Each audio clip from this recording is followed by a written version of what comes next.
Hello and welcome to the first trading day of this week right here in Lagos, Nigeria. Here's what's coming up in the next 55 minutes. 13 companies quoted on the Nigerian Exchange Limited generate 9.44 trillion naira revenue, representing an increase of 30.5% from revenue reported in 2022. And the European Union and Egypt agreed to a 7.4 billion euro deal focused on energy and migration. Plus, oil prices kick off the week up about 1%.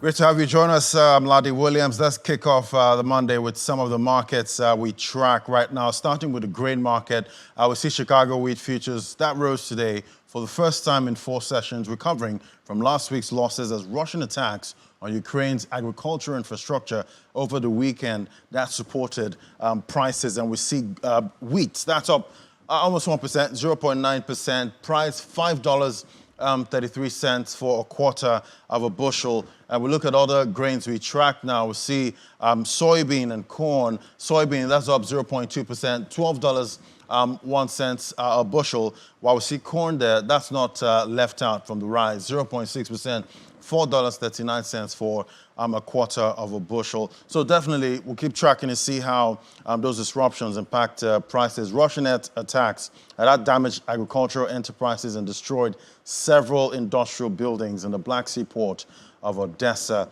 That's according to Ukraine's forces. So we're seeing that impacting on prices, at this time, talking about the grains market. Let's look at the metals market now.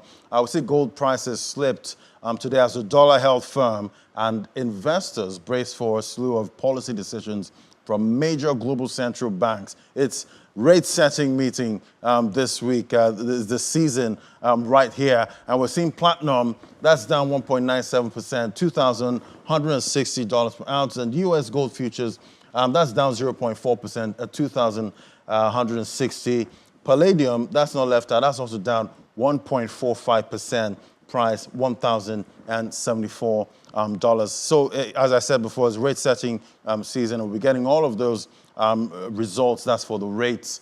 What's to come? I'm talking about the U.S. Fed, the Bank of England, and right there in Europe. We'll see how they treat rates. Everyone's expecting a rate cut at some point, but who knows when it's going to come in 2024. Let's get a check on oil prices now. See it ticked up. Early Asian trade extending gains from last week when prices that rose by nearly 4% on the view that supply was tightening with the risk of heightened but further attacks on Russian energy infrastructure. So we're seeing WTI crude, that's the U.S. grade, that's bumped above the $80 mark. Not seen that for a while now, 0.5%, big jump, $85.66. That's what we're seeing for Brent crude in early trade today. So a lot of disruptions impacting most of these commodities that we track right here. All right, let's get a check on other stories now. We see that's talking about right here in Nigeria, the exchange rate for cargo clearance. We've seen a lot of volatility for that rate, but it dropped this time to 1,593 naira 41 kobo to a dollar from 1,612 naira 28 kobo recorded last week. That's a drop of about 18 naira 87 kobo. The drop in exchange rate for cargo clearance mirrors the recent strengthening of the naira on the forex market.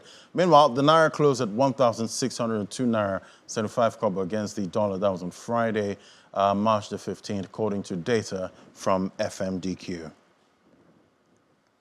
And in February 2024, see headline inflation rate increased to 31.7% from 29.9% in January. And reactions have been trailing the latest MBS report. One of them is from the development economist and public policy strategist, Professor Ken Ife.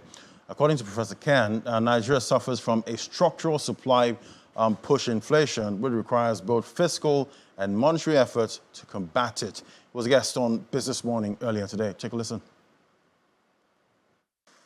But remember that when you look at the difference between food inflation sub-index and headline inflation, even though there's a distance, substantial distance of our 7%, there is a component that is common to two of them, which is imported processed food.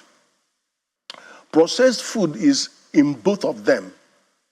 So if you want to take them out, you have to look at how monetary policy can affect exchange rate. Then we move to the fourth one. The fourth one is domestic demand pool inflation, which we said is not the case.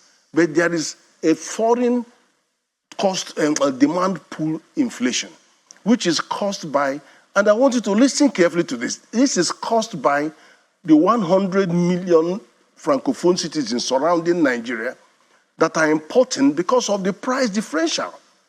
They have a low interest inflation rate of about 2% on the average. They have a constant currency, price fixed because they are linked to euro. And the French government is burning 80% of their reserves to maintain that value of that currency. It's an artificial value. And that's been going on for over 10 years. You have them fixed. Now, what it means is that about 9 years ago, 8 years ago, 1 naira was buying 3 francs CFA, which is fixed. Today, because of our devaluations and all of that, we can only buy 0.8, 0.7, 0.8. We can't even buy 1 CFA. So if you're looking at them getting our food from our country, our money is devalued about 80%.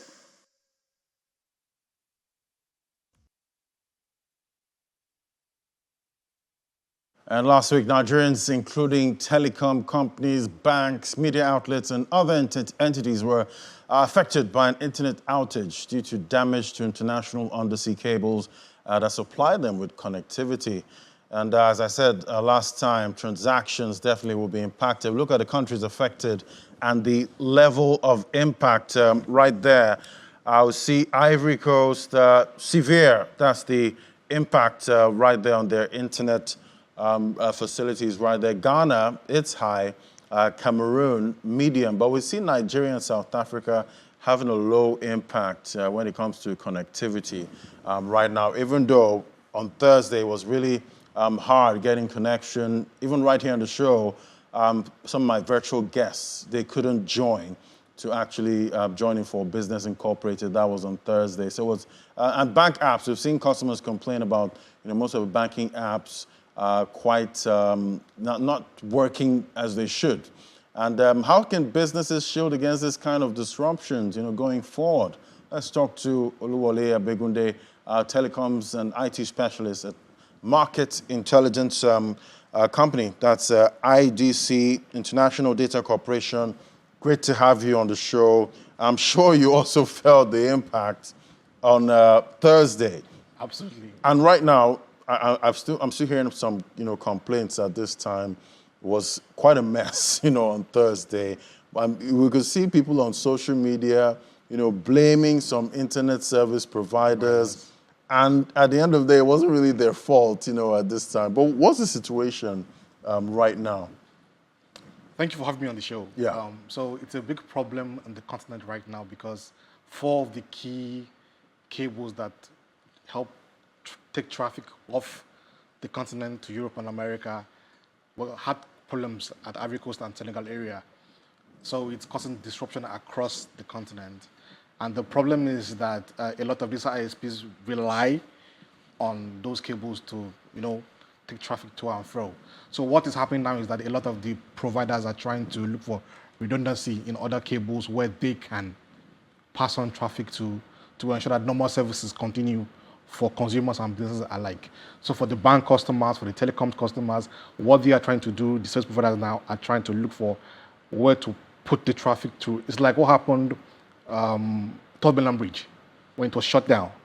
You had to look for alternative routes through Ikorodu Road to go to VI. It's the same thing happening right now. And it will happen until the pipelines are fixed. And now, talking about those cables, being fixed at this time, last information I got take about a couple of weeks. About 5 weeks? About 5 weeks. That's a long time. And this is a time, where we see most countries in Africa actually going to the polls. This will definitely have a huge impact on democracy, at the end of the day. Understand. So, paint a picture for me. we know these companies have to fix this issue, but there's definitely a cost. Absolutely. And it looks like it's going to be really expensive. How are you seeing it? Okay, so there are a couple of things that are going to fixing these cables because they're on the sea.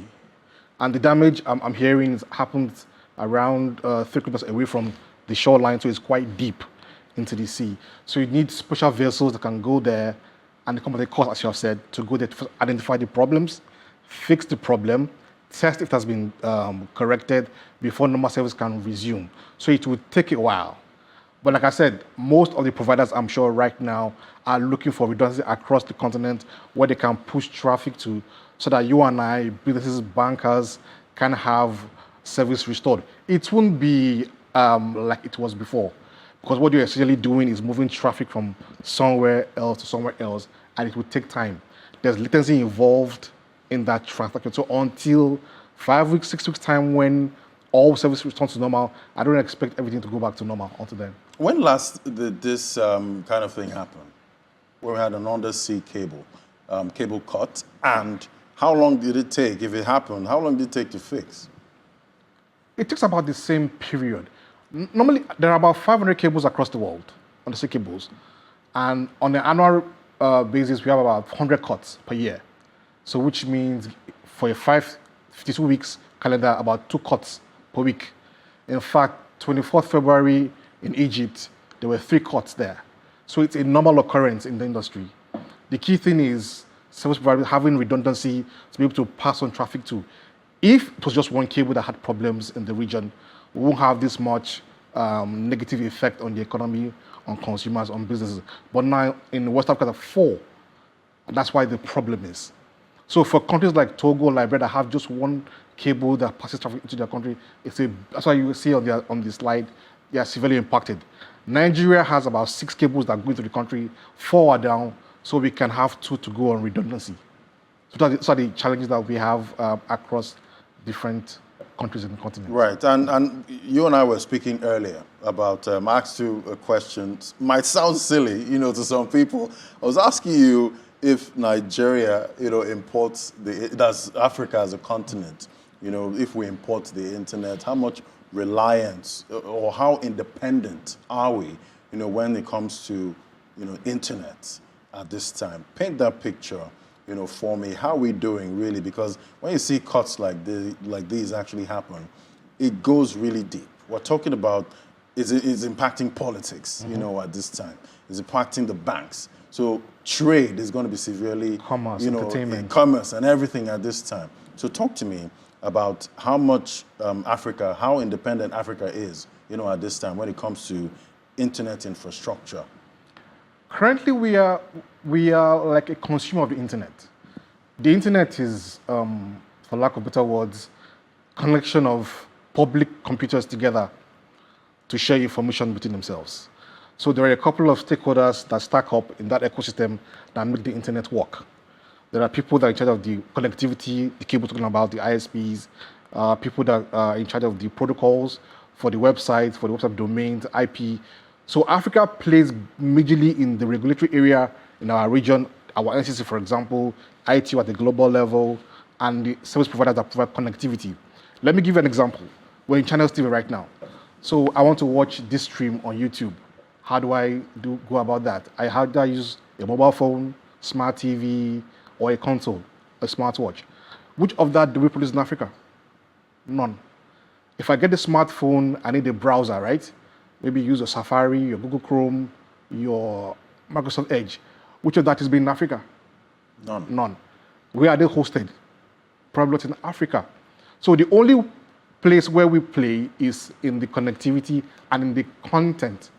And right now we have a problem with the connectivity because the cables have been cut. So somebody who lives in America or in the UK has a higher chance of even seeing the content that you and I create than we will live here because we don't play at the top level of the ecosystem. So what we can do is to develop talent, create capacity such that we can play at that level, such that nobody's really independent because it's interconnected. But the problem is that we are not playing at the highest level in terms of... So it boils down to level of independence. Yes, and control. And control. Yes. So at this point, what can we do to gain some level of independence, a higher level of independence when it comes to, internet infrastructure? Keep building capacity. That's what we can do at a national level, at a corporate level, at individual level. Because at the end of the day, skills matter a lot. The engineers who are controlling TCP/IP protocols are human beings. They get education from somewhere. Do we have that level of education here? The companies dictating these protocols, where are they based? That kind of thing. So we have to play at that level, not just consuming and taking content from across the world. All right, definitely you must have a backup plan, at the end of the day. Looking at it from a business, perspective, definitely businesses were impacted. Some couldn't get payments, when the issue was really high. That was on Thursday. Even till now, we're still seeing, the apps are not working as they should. So how can a business hedge against this kind of risk, in the future? And talking about the banks, the companies, how can they also hedge? And the internet service providers?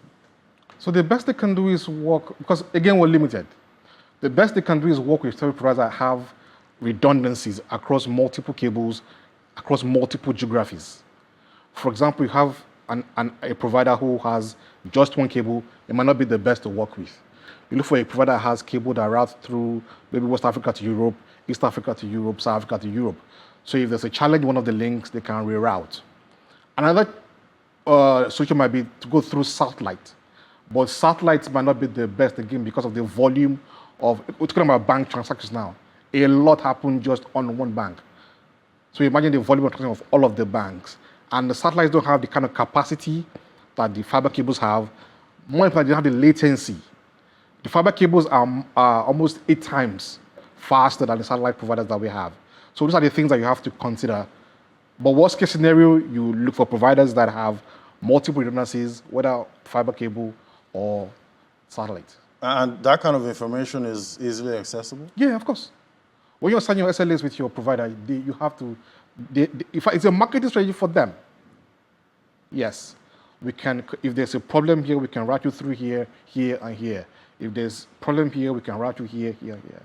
Right. So those things are things that the CIOs or the IT guys of the companies, the end user now, the banks, the telcos, the media houses need to find out before they sign these agreements with your ISPs for connectivity quality. Right. But these are quite interesting times. We're seeing the chip technology battle between the US, and China at this time.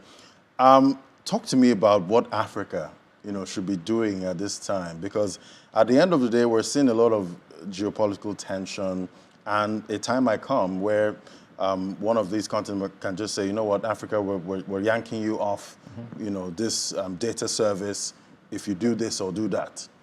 How can Africa get to a level where we do not have to rely so much, on or being that much of a consumer, when it comes to the play in the internet and the level that we're playing on right now?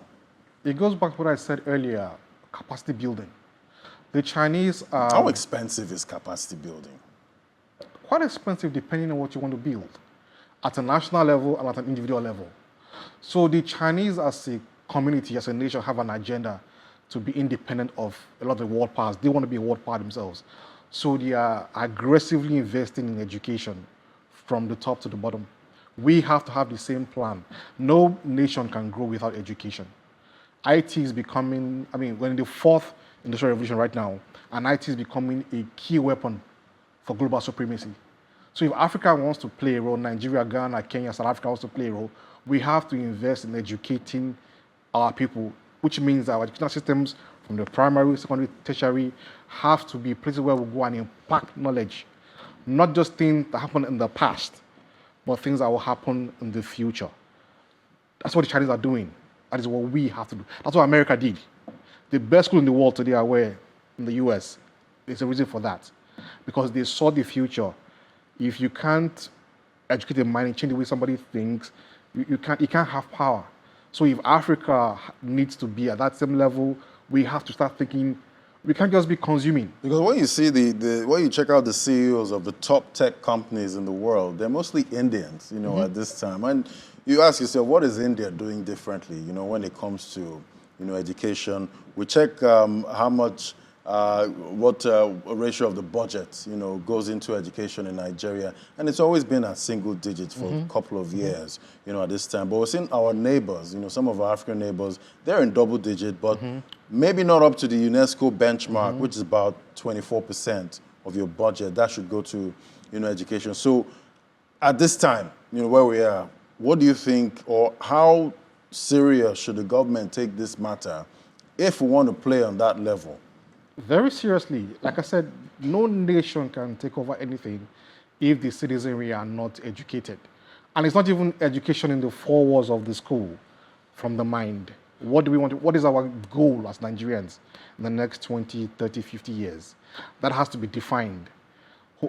We have the largest youth population, I think, in the world. I'm not sure, but something very close to that. What are we feeding them with? Are we only creating youths that want to do skits? Right.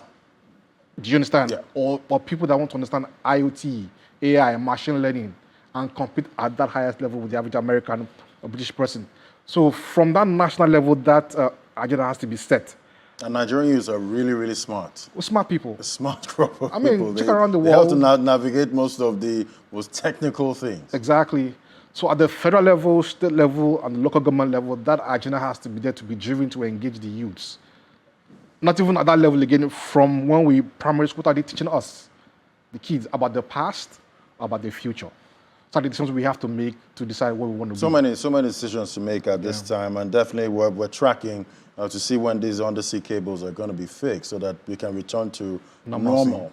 We need normal, normal back at this time. Thank you so much for coming on, Oluwole Abegude, telecom and IT analyst at International Data Corporation. Thank you so much for coming. Thank you for having me. It's a pleasure. All right, we'll take a break now. When we come back, we head straight to the markets, talking about the local bourse and global markets we track. That's in a moment. Do stay with us.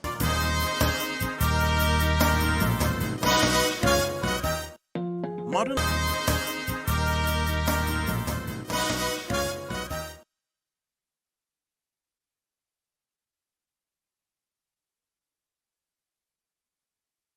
And it's a brand new trading week right here in Lagos, Nigeria. And global markets are also getting ready for, already trading at this time. We're seeing some big moves already. Even looking at the Middle East, we see most of those bourses there doing quite big moves we've not seen.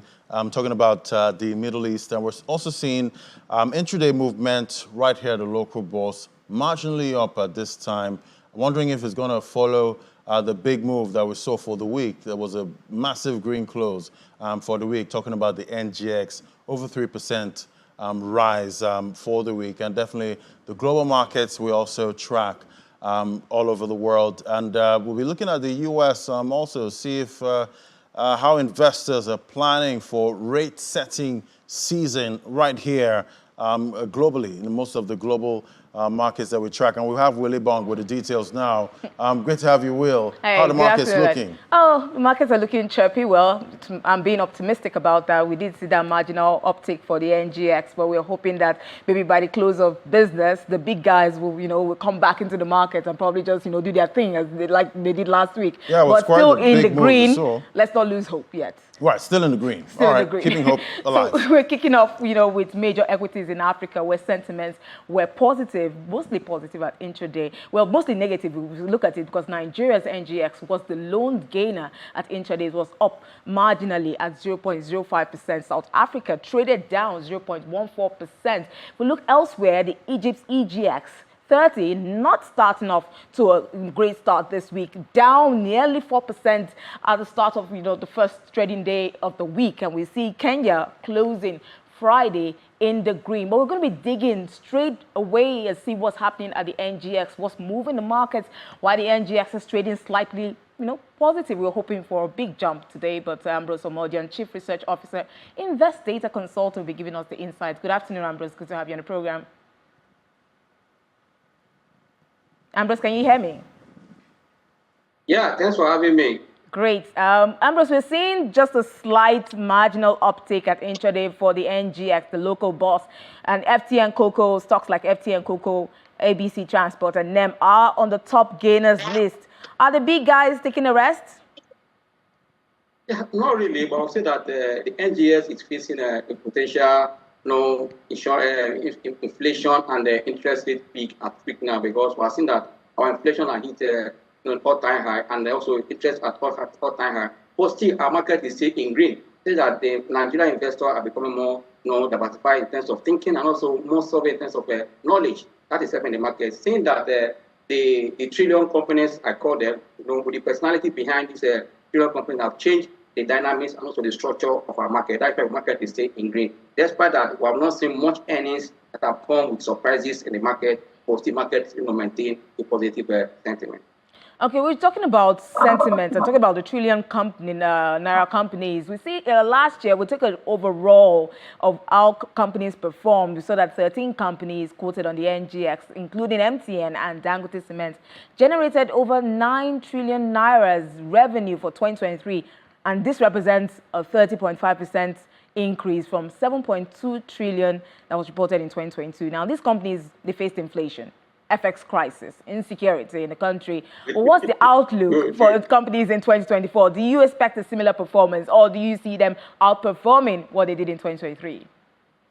You just mentioned, the sector you just mentioned are very essential. That's why every investor has to kind of push their portfolio to these sectors. Don't forget that in Nigeria, we're having a structural gap. That tells you that the cement industry is going to have a lot of upside potential. But once if they increase their price in the first month of the year, that is also a signal where they are going. For MTN, we saw that FS challenges in Nigeria kind of dented their profit after tax. But I believe that as the government is putting all effort together to that they address the issue of FS, and we go into the future, I see MTN rebounding positively. As far as we speak now, their gross earning was still in trillion, though their bottom line was affected because of FX. But I believe that it's essential that they are rendering in terms of data and also call. Despite our seeing challenges in terms of the internet recently, I believe that before the end of the year, they will have surmounted what is their problem and maintain a positive direction that will also impact investors' portfolio at the end of the day. Okay, these companies, well, as I mentioned, they beat inflation based on the report. Do you see investors in this high inflation environment? Headline inflation is about 31.7% right now. Let's not talk about food inflation, which is at 37.92%. Exactly. Now, we are looking at where investors can key in right now, where they can position themselves to be able to beat inflation. We see people running to the fixed income market space because we see that higher yields in that space now, but it's still below inflation, not, cutting that mark there. But how do you expect investors to position themselves now to be able to beat inflation and still smile to the bank at the end of the year? Yeah, I would say there are three hosts of investors in the market. Those are the big ones. I call them institutional investors. Those are the banks. The banks are naturally, because of the economic situation, like to lend to the public. They were looking at the way of the fixed income market, which is the money market where they play. Something like Treasury Bill or 340 is about 21.21, latest down from 21.5. For me, that's attractive for them. But for retail investors like you and I that are trading with less than 5 million or 10 million, putting your money down for a whole year to get 21.7, for me, you are still not in the right place, because at the end of the day, when the money comes back, your money will not buy anything meaningful in Nigeria. That means you must look for a venue or a window where you can hedge against inflation. And for me today, the only place we can do that is in equity space by taking what we call strategic investment decision and position in some stocks. So at the end of the day, you earn higher than what inflation. That's the only way to go for those that really want to play in the equity market. Yes, you say you are running for safety. I will tell you that no investment window, there's the total safety, but there's element of risk, even in the federal government bond. We saw what happened in Ghana 2 years ago about their bond. That means if you are calculating where to invest money, yes, you can do a portfolio rebalancing for target where you can earn above inflation. That is good to go. And I believe that some of the stocks in our estate today has that potential, especially if you look at the personalities behind the trillion stocks on the exchange. They've demonstrated that they know what they are doing in the market. For me, I they follow the billionaires, but follow them with caution. These billionaires, they know what they are doing in the market. And go and look any other market in the world, in US, any trend that you are seeing these billionaires, these names like Warren Buffett, other names there, you can see them when they are investing, market in that direction, because they know that these people, they have done their due diligence. And also, we are seeing this personality in Nigeria now, changing the face of our market. I think investors should trade that trend and follow them to know what to make money for. Only that, trade with caution when we are going to billionaires for the trade. Quite interesting, Ambrose. I've heard people say follow the money, but right now we ought to follow the investors or the billionaires, rather. Follow the billionaires and not follow the money. They are part of the money. They are part of the money. Yeah, they are part of the money. Following the money or following the billionaires. Very interesting there. So speaking of which, now let's look at earnings season is still here, and some stocks. I mean, some companies have been, they've published their earnings report, and we've seen some dividend payouts coming in there. What would you tell us about, say, GT Code has published their results? What is their dividend payout like, and how does that benefit investors? What should investors expect from the bank going forward, especially Access Holdings that, there's been some rejigging in their leadership just to boost investors' confidence. And also we've seen Africa Prudential also releasing their dividend, paying their dividend of 45 kobo. So just speak to us about the dividend and the earnings season, what you see these companies, how you see these companies performing in this quarter. Yeah, for me, the results we have seen so far, let's start from there, would have been a mixed number. But for the banks, I think there's great expectation from the bank, because in the history of Nigerian market, the banks have been most consistent in terms of dividend payout, and also they grow their dividend on a yearly basis. If that trend is sustained, we expect that despite CBN emphasizing that they did not pay for their FS gain, most of the banks on Nigeria state have done excellently well in their last quarters, but not in their full year. Even though they released their financial account for the full year 2023, we have seen impressive number. And also looking at their interest income and other sources of income, most of them will still pay good dividend, controlling their price. They also that is what we're seeing today. And don't forget that I said it in one of the class that investors will not really target companies that pay you 10% dividend of their price or 10% yield. Target company that has what we call a dividend policy that they grow their policy, they pay out on a yearly basis. If a company is not growing their earnings, they can't increase their dividend. That means a company that is doing well, they feel that their earning power is increasing and they are growing their payout. That is where investors will pick their turn. And I believe that these banks have done that. And also, don't forget that the banks are going to recapitalization this year. I think that on the strength of their, what we call a shareholders fund, most of the banks that the first year are really, in a good shape. But because they needed more money to expand, we saw what the move GTCO is doing. For me, it's a good one. But that's not saying that they are shaking. No, they're going to solidify their position so that they can do bigger business and also earn them more money. I believe that all these results from the banks come for the full year 2023 give one chance. But I believe that the focus we have seen so far also for the full plan that are focused for the second quarter, they are also telling that they're going to do well with the numbers we are seeing until we see the actual figure in second end of the quarter. Now we also compare. But right now, we are expecting that from month of April, starting their Q1, and also when the CPN comes with a clear direction of calculation of what to do well. But I believe that the bank like Fidelity, banks like GTCO, Zenith Bank, UPA, Access Bank, even FCMB, they are all seeing that these banks, the way they are going, their numbers are looking up, and that also sustain their performance. Thank you so much, Ambrose. Before I let you go, just very quickly, do you see the market closing the red or green? One word.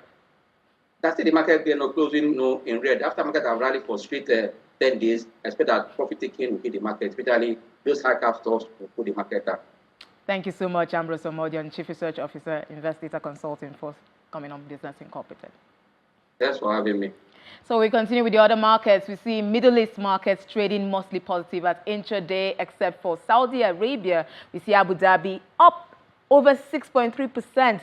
And this is because investors believe that stock, you see Dubai up marginally up 0.03%, but the investors are looking at the intraday surge at in Abu Dhabi, which is the highest in nearly 4 years. And this was because of a 1.4% rise in the UAE's largest lender, First Abu Dhabi Bank. And analysts think that the market's behavior is reflective of the ongoing trust in Abu Dhabi's ambitious plan to lure more wealthy people and permanent residents investors into the country. Now, still within the region, we see Saudi down at intraday 0.05% and the Qatari index marginally up 0.02%. Now, let's look at the US now and see that's the Dow Jones is down 0.04%. S&P 500 futures up 0.35% and the NASDAQ futures up 0.7%. It's policy meeting, the rate setting meeting for the US this week. They're going to start tomorrow and the announcement will be out by Wednesday. We're going to know what the Fed decision will be, if they're going to hold rates or they're going to cut rates. But the latter is very unlikely, but we'll see what the Fed is going to do, decision they're going to take tomorrow, on Wednesday. Now let's look at Asia. Asia markets, you see Japan's Nikkei 225 leading gains in that region, up 2.67%, and the index is really up at its best, but below the 40,000 level that we saw it trading with.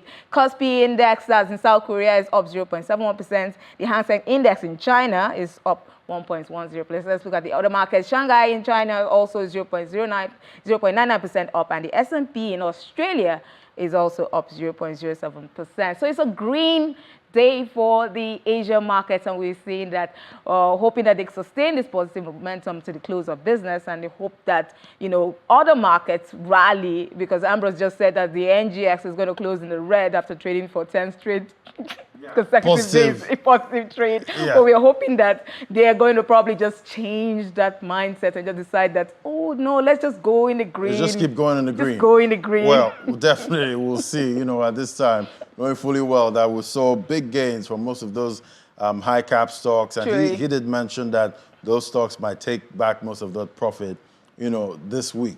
But we'll see, for sure. It's rate setting season here. That's next week. Yes, definitely. We'll see what the MPC does next with the rates. Thanks so much for the details. Let's get a check on, see how London's shaping up for the first trading day today. Juliana joins us from our London studio. Great to have you, Juliana. So we see Marks & Spencer is nearing a deal with one of Britain's biggest high street lenders to overhaul its banking. What are you hearing about this? Good afternoon, Lenny. Yeah, this is quite a good story for Marks & Spencer, which, of course, we know has really struggled, as most high street retailers have during the pandemic. Consumer confidence is changing, and I think they found themselves amidst a sort of price war with online retailers like Amazon. That's why during the pandemic, we did actually see them delisted from the UK Blue Chip Index into the FTSE 250. But according to sources, and I think it's only Sky News at the moment that are reporting this story, Marks & Spencer are going to be reaffirming, shall we say, its partnership with HSBC to create some sort of super app which is going to transform their financial services products. Now, M&S already has a pre-existing relationship with HSBC. In fact, HSBC own the UK arm of the Marks & Spencer's app, which does include banking and has about 3 million customers. But there have been a series of news when it comes to retailers and banking over the past couple of months. So, for example, JS Sainsbury's, which is a competitor of Marks & Spencer's, they announced in January that after 30 years, they're no longer going to be offering their products. Also, Tesco, quite similarly, said that they are going to be selling off their bank to Barclays. So I think a lot of investors were waiting on tenterhooks for Marks & Spencer to basically say that they're no longer going to be offering financial services. But alas, apparently there is going to be a new deal announced, which is going to be offering a much broader range of services to its customers. And like I say, this is a massive turnaround for Marks & Spencer's. It's one of the oldest names on UK high streets. They've got their flagship store on Oxford Street, just a stone's throw away from the studio. And, their share price has surged over 50% in the past 12 months alone. So this is a good story. Like I said, nothing has been confirmed yet. There's no comments from M&S or HSBC. This is a Sky News report. But if it is to be true, then expect to see their share price surge and perhaps more opportunities for the underserved and unbanked to have access to finance. All right, I guess we'll be waiting for an official statement on that. But it's rate setting season this week. What should we expect from the Bank of England? Yeah, it is rate setting season. I just heard you having that discussion with Will just now. Of course, we're all waiting to see what happens with the Bank of Japan today, and then, of course, the Federal Reserve tomorrow. But another very important announcement is going to be coming out of the Bank of England and the Monetary Policy Committee when they gather on Thursday to make an announcement on rates in the UK, which are still at a 16-year high of 5.25%. It is very expensive to borrow in this country at the moment. And we know, because we've heard about it, that, mortgage holders are really facing the brunt of these elevated interest rates. And, it does feel as if we are entering a rate cutting season. However, the Bank of England have always stated that until they have enough indicators, they are not going to be reducing rates. Of course, they want to see inflation hit the target that they've set for themselves, their benchmark rate, which is 2%. Just a year or so ago, inflation in this country was at 11.1%, which was a record high. It's since come down to about 4%. But we shall have to wait and see if there is going to be, strong indicators for the bank to reduce rates. We are going to be having CPI data tomorrow. That is going to be a good indicator. Like I said, it's currently at 4%. I think economists have the next inflation data down to be about 3.6%. But is that going to be enough? I don't think so, Laddie. I don't think we're going to be seeing the Bank of England cut rates just yet. However, there was another positive indicator. I think it was last week when we got ONS data looking at the UK labour market, and it does show that wage growth is stagnating. I think it's dipped slightly. So, of course, if people have less money in their back pocket, they're not going to be spending as much. Therefore, demand falls. And according to their models, inflation should fall. It hasn't really worked that way. I think the reason why we are seeing inflation falling in this country is because of the fall in energy prices. So, again, lots of discussion in the UK as well about, these models of inflation. Are they working? Do they need to be updated? But yeah, let's just wait and see what happens. I think, what we hear from Japan and what we hear out of America is going to be a good determining factor. But I doubt we are going to see any significant movement on Thursday from Threadneedle Street. Right. So sometimes I try to imagine, how hard the markets are going to rally when we get that first major rate cut. But we're talking about the markets at this time. How are the markets looking in the UK? Tip-top shape at Intraday. We did have a statement from the UK Prime Minister Rishi Sunak a couple of hours ago. This was kind of his first big statement talking about the economy since that spring budget a couple of weeks ago. That kind of cheered investors at Intraday. The all-share is up 0.10%. The FTSE 100 is up 0.10%. To the FTSE 250, Laddie, the domestic market, that's up by 0.08%. In the currencies market, the British pound is trading down against the US dollar by 0.12%. It's worth mentioning, though, that the British pound is currently the highest performing currency of the year, down slightly, but still doing very, very well this year. It's also down against the euro by 0.14%, but the British pound at Intraday is up against the Japanese yen by 0.13%, Laddie. All right, I guess we can say go pounds at this point. Thank you so much, Juliana, for the update. Thank you. All right, now let's get a quick check on Europe now. See, European Union countries agreed to a law that will require companies to ensure their supply chains do not cause environmental damage or use forced labor. Well, Akram joins us from DW in Berlin. Great to have you, Embrun. So what are the details of this new law? Thanks for having me, Laddie. European Union governments backed a proposed law necessitating large companies in the bloc to check if their supply chains use forced labor or cause environmental damage. A majority of 17 out of the 27 members backed the legislation on Friday, and there were no votes against it. A qualified majority of 15 EU countries that make up 65% of the EU population had been required for the Corporate Sustainability Due Diligence Directive, or CSDDD, to proceed to a final vote in the European Parliament, where lawmakers are expected to support it. The directive will mean European companies have to document that products they import adhere to environmental and human rights standards, such as not involving child labor.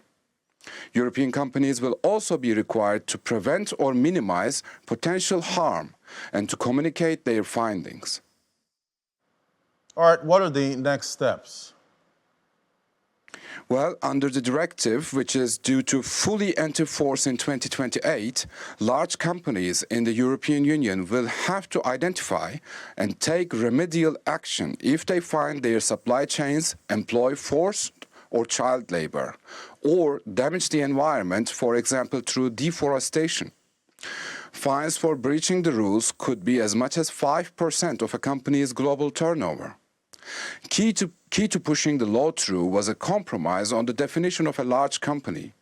The rules will apply to companies that have more than 1,000 employees and a net worldwide turnover above 450 million euros. The previously proposed thresholds had been 500 employees and 100 million euros. The rules will be phased in over a year, initially applying to firms with more than 5,000 employees and 1.5 billion euros turnover. All right, Ekram, so what are investors looking at in today's markets? Ladi, this will be an intense week for traders and investors as many central banks across the globe, including the US Fed, and many in Europe will meet this week. While many of them are expected to hold their interest rates steady, there is still plenty of room for surprises. The Fed is widely expected to keep rates at 5.25 and 5.5% level, but stickiness of the inflation in the US dashed hopes for an earlier rate cut. And now analysts expect 3 rate cuts by Fed this year instead of previously expected 4 cuts. Investors will monitor the situation in Japan as well, as Tuesday could see the end of an era as the Bank of Japan is widely tipped to end 8 years of negative interest rates. All right, Akram, thank you so much for the update from Europe. Now, definitely be watching out if there are any surprises from most of the rate-setting decisions that we get this week. All right, let's look at some stories now. EU and that's the European Union and Egypt. That's the EU chief and 5 European leaders visited cash-strapped Egypt to announce a 7.4 billion euro financial package focused on boosting energy trade and stemming irregular migrant flows to the 27-member bloc. The deal will include billions in credit over coming years for a highly indebted country as Egypt, and stepping up energy sales that could help Europe move further away from Russian gas. All right, let's get a check on what's happening in the crypto market. Now, if you look at the screen, it's red on the screen and just a little green, at this point. So we're seeing massive pullbacks there in the crypto market. Bitcoin losing that 70-year level, 68,000, marginally down 0.01% this afternoon. Ethereum, though, that's lost that $4,000 level. BNB, $569. Just a couple of green pockets there. Solana, a major one holding up in the green in this red market that we see. Let's look at the sentiment now. Let's see what the Fear Greed Index has here. Still a greedy market though, but less than what we're used to. 77 points of 100 at this time. Let's look at the top 2 cryptocurrencies that we track. We see Bitcoin 0.01% down. Cardano 67 cents. 0.70%. So it was a wild weekend for most of these coins. We saw big drops in 24 hours, double-digit drops, 15%, 10%, about 20% drops with most of these coins, even though we've seen big gains, at this time. Let's bring in our Rume Ofi now, financial market analyst. Hello, Rume. Great to have you. Hello, Rume. Good afternoon, Ladi. Good afternoon. Good afternoon, Ladi. Good afternoon, Ladi. Yeah, quite a bumper weekend there we had for the crypto market. Most of those gains are being eroded, right now, and the halving is really close. Is this the pre-halving sell-off, like the sell the news kind of market we're seeing?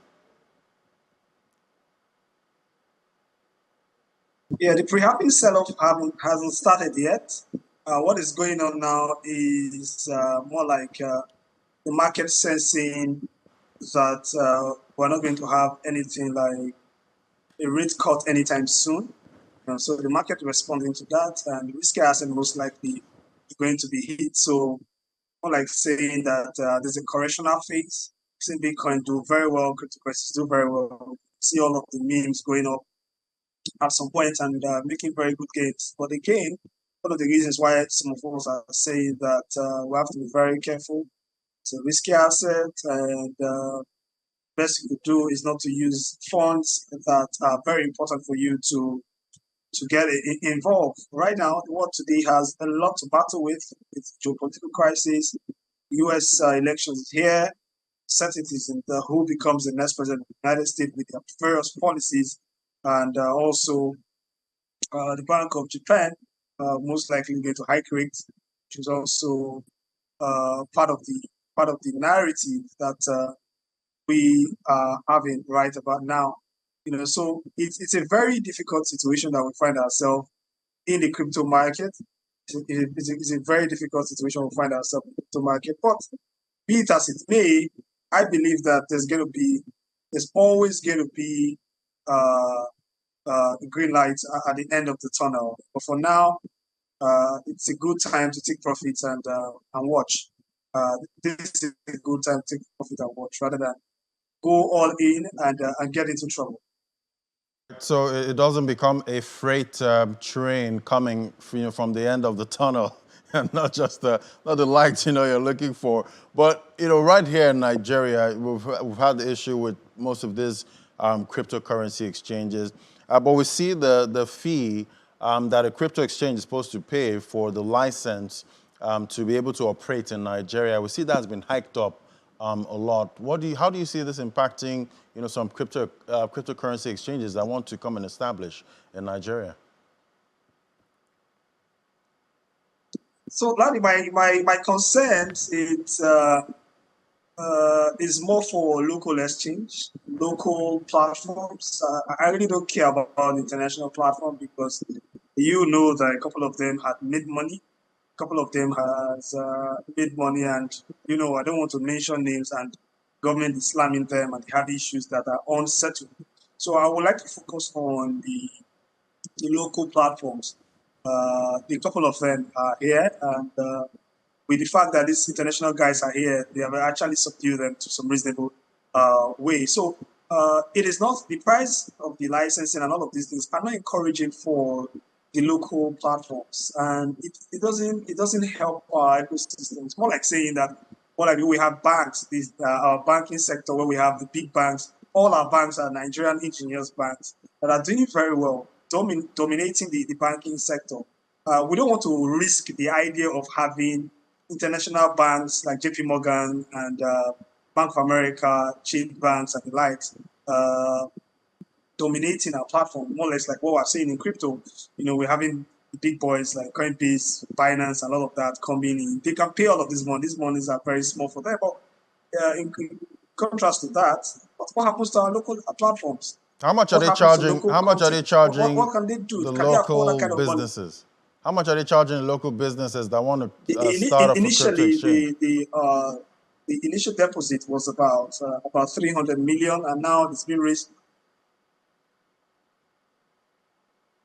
Yeah, no, it wasn't captured on the SEC regulation. I think about now, like the whole licensing thing is amounting from what the SEC actually came up as regulation.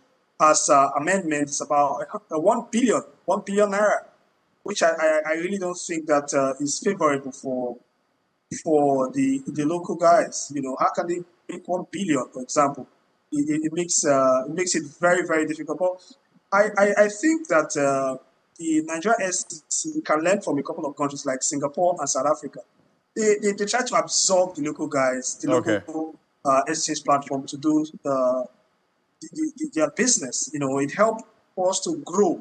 Not giving leverage to the big boys that can be able to afford to pay that huge amount of money. But I think there should be more room for dialogue with the Nigerian SEC, as the way the US SEC is actually engaging platforms that are domiciled in the US. So I really don't think it's fair enough for us to have this humongous, except you want us to say that crypto SEC platforms are to be operated by just the big boys alone, and it ends there. Right, because we know the big boys get a lot of volume, so they can afford most of those amounts. But we'll keep tracking that. Thank you so much, Rume Ofi. All right, so that's show today. That's how most of these markets we track are looking. We're seeing big pullbacks in the crypto market, but traditional assets are still looking quite good to start the week at this time. And remember, you can watch this again on channelcv.com to get more updates. I'm Ladi Williams from me, the team, right here in Lagos, Nigeria. Bye for now.